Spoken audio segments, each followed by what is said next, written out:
ولا تخزني يوم يبعثون يوم لا ينفع مال ولا بنون إلا من أتى الله بقلب سليم وأزلفت الجنة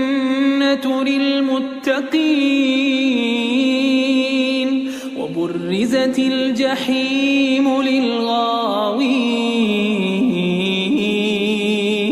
وقيل لهم أين ما كنتم تعبدون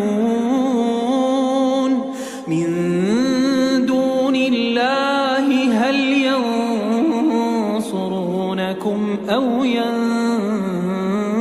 ينتصرون فكبكبوا